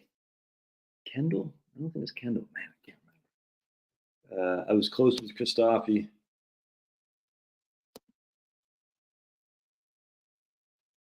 Well, I interviewed a guy out of Nevada, Mark something, about IRAs and trusts. Look, I'm always been like, my mom, was an accountant, and she used to represent clients in front of the IRS. I forgot the guy's name, dude. I just can't remember. But anyway, I can't remember the guy's name. But I've always been of the mind that always default to what you think the IRS wants. You know what I'm saying? So going back to my man Will here, who said the IRS will, where the hell did he go? Did he drop off? Right here. If you purposely sell your home for below market value, you're still liable for capital gain tax. I always default to that, to saying whatever I think the IRS wants, 100%. And this guy, I was like, man, I don't know, man. And look, I'm not an attorney. I'll let him. But, there's a cottage industry of estate planning attorneys suing other estate planning attorneys because estate plans got blown up. I don't know if it's still, I don't follow this very much anymore, but I used to follow this quite a bit. And it'd be estate planners suing estate planners for not doing proper estate planning. And I don't necessarily know that's happening that much anymore because the estate tax exemption is so high. But it wasn't that long ago. It was only $675,000, dudes. It was like literally 2003. It was only $675,000. Remember, life insurance is part of your estate, by the way. A lot of people don't know this. Life insurance that you own is part of your estate. Just remember that. All right. So that's just a fact. So it wasn't hard to have over $1 million or $2 million estate with just your home, 401k, and life insurance. It just wasn't hard. Yeah, that's not the same guy I was thinking about. I can't remember the guy's name. Mark, was it Mark Kohler? Is that his name? Mark Kohler? I think it might be Mark Kohler. Let me look up YouTube. I liked him. I just thought he was pretty aggressive, and that's fine. I don't like. I think it's Mark. COVID. Kohler. Got COVID. Yeah, Mark Kohler. That's it. Yeah, my man, Mark Kohler. Yeah, this guy. Dude, he's pretty, man. When I interviewed Mark, that's crazy. He's got 427,000 subscribers now. And when I interviewed him, that's crazy. See, and I like Mark. I'm a big fan. And you should listen. You should follow him 100%. He's a little bit more aggressive than I would be. The funny thing is, he's got 400 and he's got 5 times my subscribers, and yet he did this right here. Only 5.6 thousand views, 5.3 thousand views. It's very interesting how YouTube works, actually. 5.8 thousand views. Some get a lot more than I do. I'm sure he gets, look, 1,000 views. That's somebody else. It's just interesting. Some of these guys, some of these guys on YouTube have way more subscribers than I do, but they don't get as many views. It's very interesting, actually. Well, the IRS isn't stealing. I mean, that's the thing about the IRS, Jeremy. The laws are pretty explicit. You just follow the law. You give this Caesar what's Caesar and keep the rest for yourself. And I think the IRS, I mean, they got a job to do, which is generate revenue for the Treasury. And their job is quite simple. That I'm not saying that, my man Silent Cow, but there's another guy when I first started doing this. You can sell your home below market value, but you still owe tax at fair market value. Oh, there you go. All right, no, right on, William. Yeah, that's right on. That's a great way to put it, man. To word it better, you can sell your home below, but you still owe fair market. All right, so that's a good. All right, so let me ask you a question, William, because this is a great question I think about too. Let's say my house is worth $1 million, and my cost basis is 400. All right, so I got $600,000 gain. My wife and I have lived here for 2 of the last 5 years. So inherently, my cost basis for simplicity is $900,000. I sell it to one of my kids for $800,000. I still have to pay capital gain on that $100,000. It sounds like what you're saying. I hope that makes sense. So again, my cost basis, I forgot what I said. My cost basis was $400,000. I get the $500,000 exclusion. I sell it for, my house is worth $1 million, but I sell it for it doesn't matter what I sell for. I sell it for below market value. I would still have to pay capital gain on the $1 million on the $100,000 of long-term capital gain. Does that sound right? I don't know if that makes sense. Yeah, right, man. Me too, dude. I subscribe. I about 450, and I just follow. I follow 5 or 6. And the only reason that's weird, man. I follow Outkick, the coverage. I follow Jason Whitlock. I follow my man Mark Dice, because they get my man Matt from Quantum Conscious. So I get my YouTube thing right here, and then I just click on you see who's got the thing right there. So there's my man Ruin Leon, the hockey guy. Finn McKenty, follow him. Ruin Leon, you should follow Ruin Leon. That is funny. Ash Go. We'll chill you. Ash, who the hell is Ash Gawanda? It's fun. He's a black guy, but he's like funny as hell. The guy's sense of humor is freaking fantastic. My man, I follow Kwame Brown. Oops, hold on just a second. Love Kwame. He talks basketball, but he sticks it to him. I follow Eric Dubay. If you want to have a different opinion of the world that we live in, Eric Dubay is the man. I follow Ryan Long, my man Anomaly, Brody something for his last name. I'm Not Norm. There's Rick Beato right there.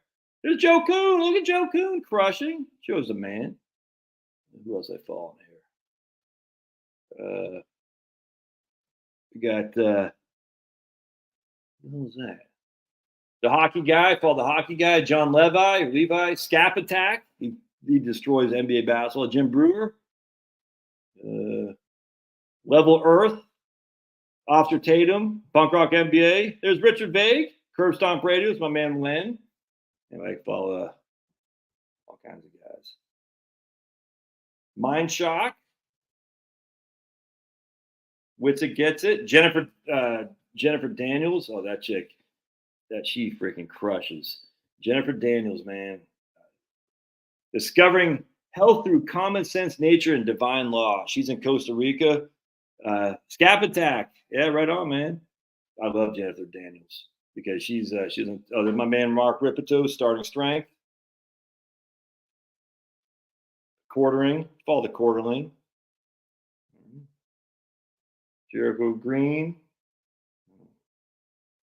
There's my man right there. Yes, it's conspiracy. That guy crushes. Is he growing a beard? I don't really follow these. There's Dr. Boz. Rageaholic. Love the Rageaholic. That guy's kicking ass and taking it. I haven't seen a lot of these channels for a while. There's Scott Adams. Oh, Salty Cracker. You got to follow Salty Cracker, right? Nick Johnson. Love me some Nick Johnson. That guy's freaking fantastic. Is that a flip phone? No, it's from 2017, though. All right, so here's my man William here. I want to see what he says. The IRS will come with a value in an audit as only true if you purposely. Okay, so that's good to know. So if you purposely sell your house far below market value, you're going to get as a red flag to be audited. All right, there we go. Yeah, so we don't want to get audited, man. I have a good friend of mine who's a CPA, and she's as clean as wind-driven snow, and her husband's a pilot for Delta, and they got audited a couple of years ago. They don't do anything. I mean, they don't do anything. And she said it was like freaking pulling teeth. I just get ads for dates for Latinas and Eastern European chicks on YouTube. They must know I'm a single dude. Look at my comment above. Okay, there we go. There's a tricky situation. Hotep Jesus, yeah, dude. I love me some Hotep Jesus. Why are you only saying freaking black people there, Jeremy? Huh? What's up with that? Hotep Jesus, Young Ripa, and Gothics. I follow all three of them, but I'll throw a white person there every now and then, Jeremy. Jeremy's playing. He's fronting. He's trying to pass. All right, here's my man William. All right, so that's a tricky situation. The IRS won't come for you because you sold it for more than you bought it, and the home double in price after fees. No difference between. I gotcha. I guess what I didn't want to be that specific. I was just kind of using round numbers. But the gist of it, though, is you would have to pay capital gain above the $500,000 exclusion plus your cost basis if you sold your house below fair market value. Okay, that's good to know, man. Right over. That's good to know.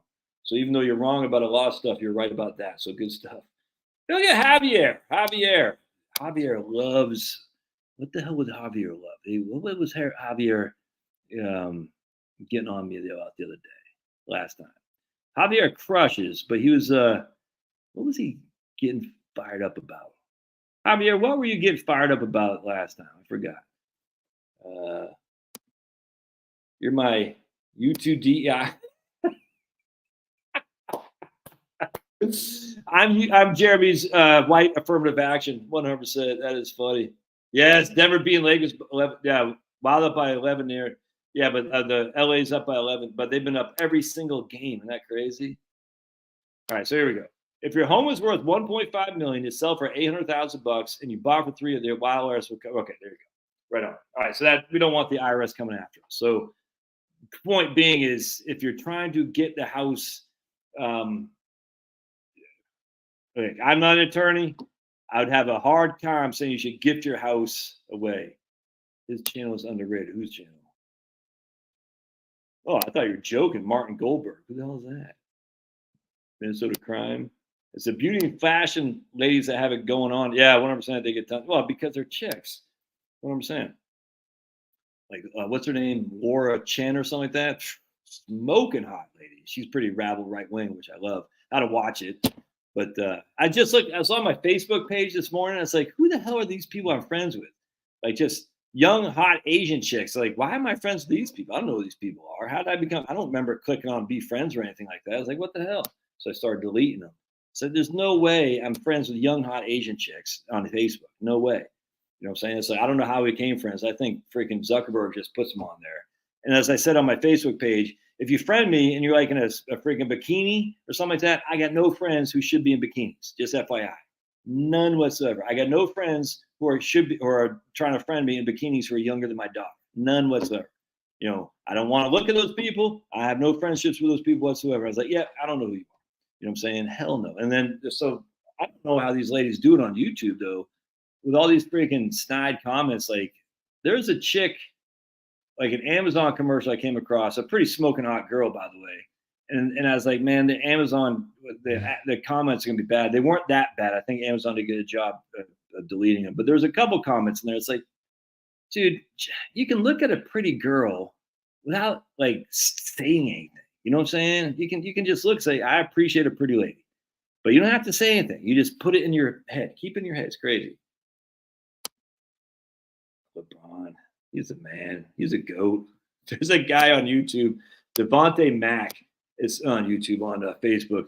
Every day he posts stuff how LeBron is a goat over Michael Jordan. It's so funny, man. It's every day he does. It's actually pretty angelic. I don't know who that guy is. It's a setting in Facebook that auto asks people to ask to friend you. Really? I gotta. Oh, come on, man. No, John Levi has the best monotone. I'm going to show you John Levi. There's a setting on Facebook that will automatically add people. Well, I don't want that.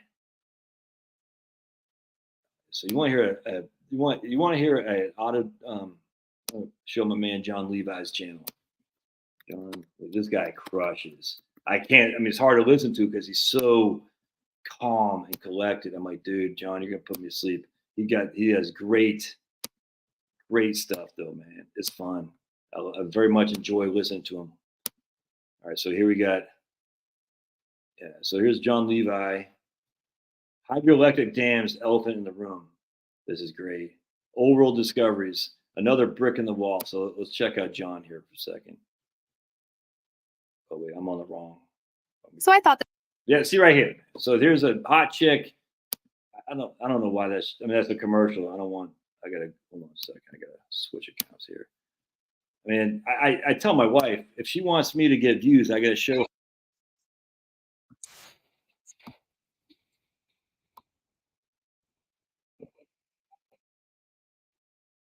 I do need to go to therapy.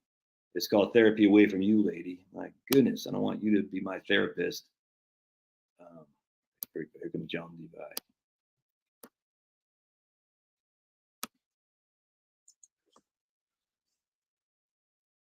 The elements to touch on. Almost every site I look at challenges me with these different questions. Should I look at the impossibility to build such ruins? Sometimes not ruins, sometimes in great shape, but sometimes destroyed, damaged in ways that don't make sense. Our history, especially in Western North America, is very short according to the experts. And yet, even anyway, that's John Levi. That voice is Josh needs sensitivity training. Or Lauren, I don't think Lauren Chen. Well, I mean, look, dude, at the end of the day, if you're young and you're hot, the conservatives will, if you're young and hot or you're black, you're going to have a platform on conservatism, Inc. That's just a fact. You know what I'm saying? And that's just a fact. If you're young and hot, like what's that blonde head chicks with Outkick? I forgot her name, but Warren Southern's freaking smoking hot, but she stepped away from it all. She's like, I'm not doing this anymore. So kudos to her. Or Chen's freaking smoking hot.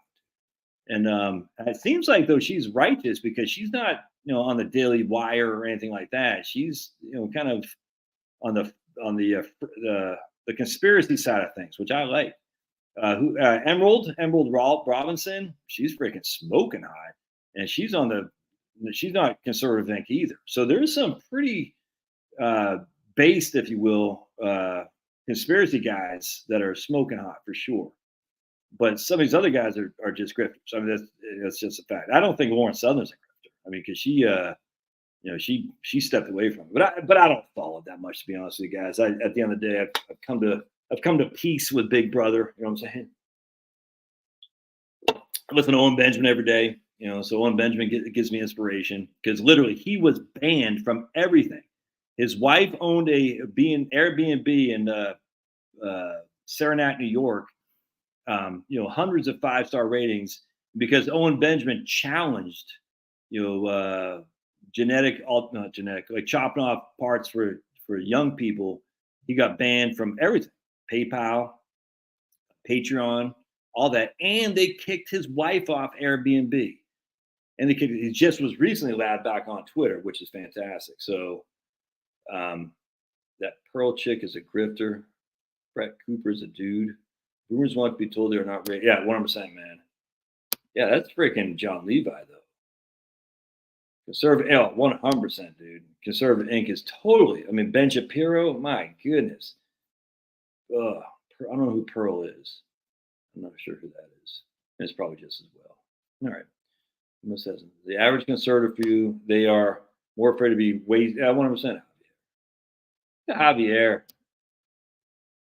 That's what I'm saying, dude. Conservatives just got freaking oh my goodness. So Ben Shapiro, did you hear what he said? I don't know how long ago he says, the only reason I'm dedicated to the United States is because the United States is dedicated to Israel. He didn't say exactly like that, but that's the same context. That's what he said. Ben Shapiro. And listen to Mark Dice. Mark Dice he uses that quote all the time. Daryl Brooks, is that you? I don't know who that is. Dale Gripple. The only reason I'm loyal to the United States is because the United States is loyal to Israel. It's like, dude, that's crazy. Shapiro, I don't think Shapiro's a neocon. I just think he's talking about grifter, man. That guy's ugh. And it's sad to see Matt Walsh too, because I like Matt Walsh, but he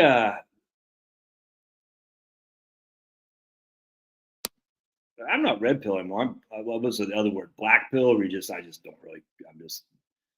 I don't want to say I don't care, but I'm just like, I do care because I care about my country. But dude, look at our politicians, man. William, our politicians aren't conservative at all. I just don't think. I don't think it matters that much, frankly. I think the powers that be get what the powers that be want. My only question about that is, why would the powers that be liberalize gun rights so heavily over the last 20 years? If they get all they want, why would they liberalize the Second Amendment? That's one thing I don't understand. So everything else has gone against, traditional conservatism, except for gun rights. Gun rights is the one thing that has stood the test of time. And I don't get it. It's just odd to me. I wonder why that is. And I don't think about it too much because why? Why bother? Why think of all that stuff and just not do anything? Is that, you think black pill guys are doomers? Okay. Yeah, I'm not a doomer at all. I got 4 kids, man. I'm 100%. Love the money will be the grifter's downfall. They liberalized the Second Amendment, so the blacks going to decrease them. Interesting.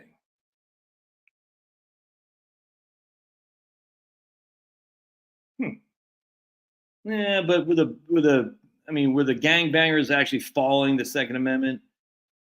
I don't know. Most things online are fake. I completely agree. Yeah, they liberalized. The video I sent was to look at the underlying reason why men aren't marrying. The professor danced around the issue, but wouldn't dare to address the major root cause. Lauren Southern left, got married, had a kid, and then divorced. She's now back. Oh boy, that's bad. Jeez. That's too bad. I'd hate to hear that. Didn't she like hook up with Andrew Tate or something like that? See, I don't like these freaking. I think I already said this, but I'll say it again.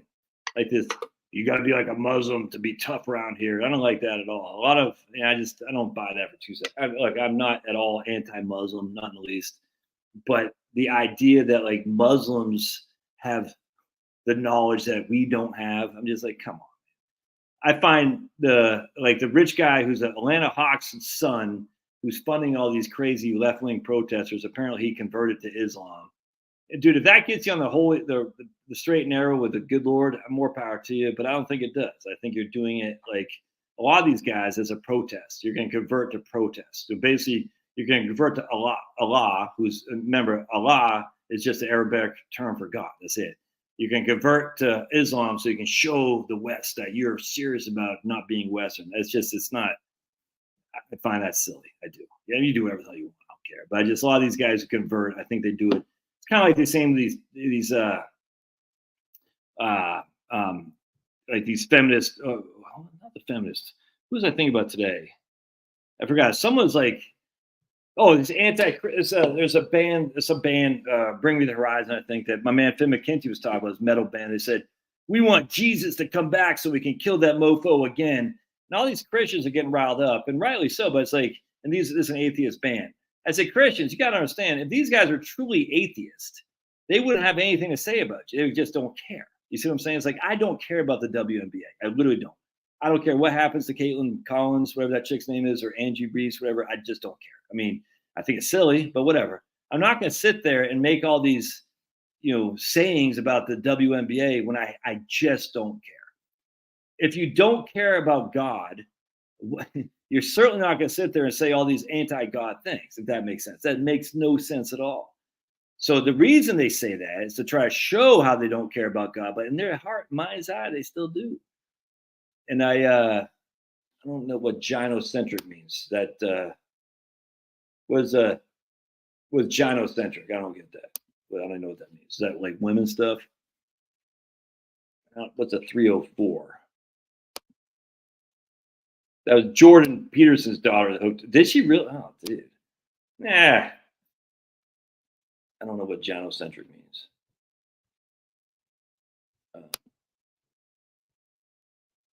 Oh, 100% Celtic spirit. Baby deletion clinics are always in crap ears. It's not a coincidence at all. I mean, if you actually look at the foundation of Planned Parenthood, I mean, literally with Webb Du Bois, with Margaret Sanger and whatnot, the NAACP, I mean, just some evil, sick mofos, these guys. Evil, sick mofos. Crazy. Gynocentric means woman focus. 304 is a chick who gets around. Gotcha.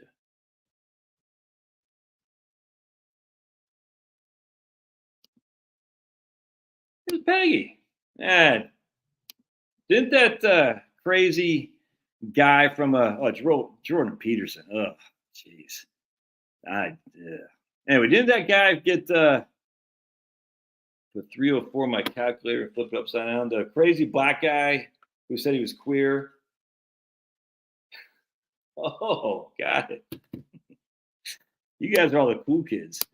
Didn't he get expelled from Columbia? That guy said, I'm going to kill you're lucky I haven't killed all the Zionists or something like that. These guys are silly. That's stupid. I'm so sick of these rich kids. I can't take the rich kids, man. It's so let's just put it this way. I know a couple whose friends' kids went to Columbia. All right. They're freshmen in Columbia. So this couple that I work with, very conservative immigrants. All right. And their children went to Columbia on basically full rides. That's how much their kids, the Asian tiger kind of stuff, but it's not quite like that. But the kids put a lot of effort into schooling. So their parents are very conservative, not at all liberal, not at all woke, old school conservative. Like they came here from a conservative country, if that makes sense. Their kids and they're not Muslim. They're not Muslim at all. Let's put it this way. They would have big issues with that Muslim demographic. In fact, their country has a lot of skirmishes with Muslims, if that makes sense. So hopefully you can put two and two together. But anyway, be that as it may, their kids go to Columbia, and guess what? They're now tenting out. And their parents are like, what the hell happened? Because our kids were conservative. We raised them conservatively. And I don't mean politically. I'm saying conservative from the old country. And the kids did a lot of work to get into Columbia on a full ride. And they go, and all of a sudden, out of nowhere, they get brainwashed into going to these Columbia tent cities. Tent FIDA, what someone call it, like not Antifa, but tentafida or something like that. I haven't started reading it, Carl, because I got a lot of stuff to read, man. I got so much stuff to read, and right now I'm just into the Bible, and I'm reading. Actually, what I'm reading is this right here. I'll show you guys. I've showed it to you before.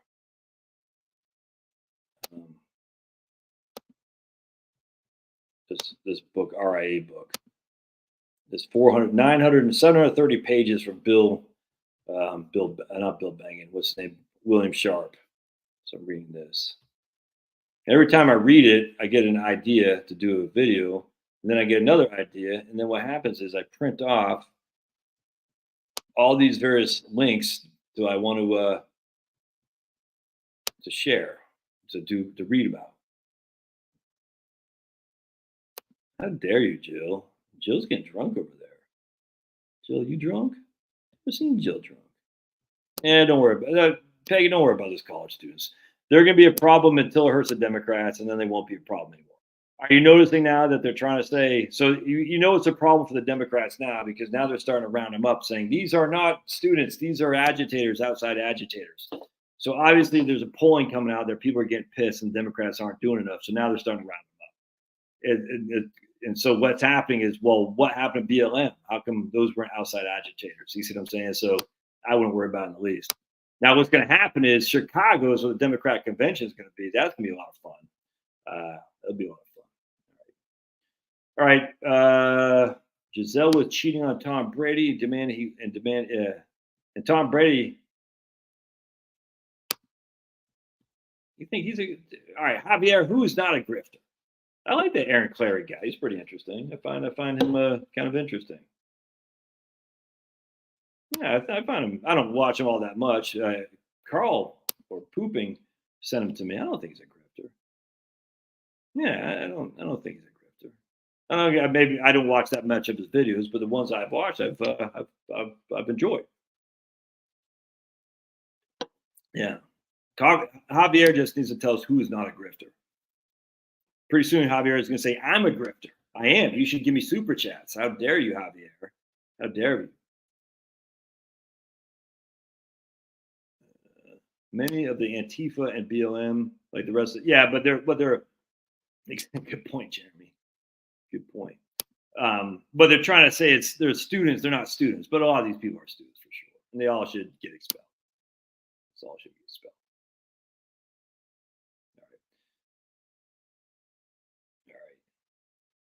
Probably.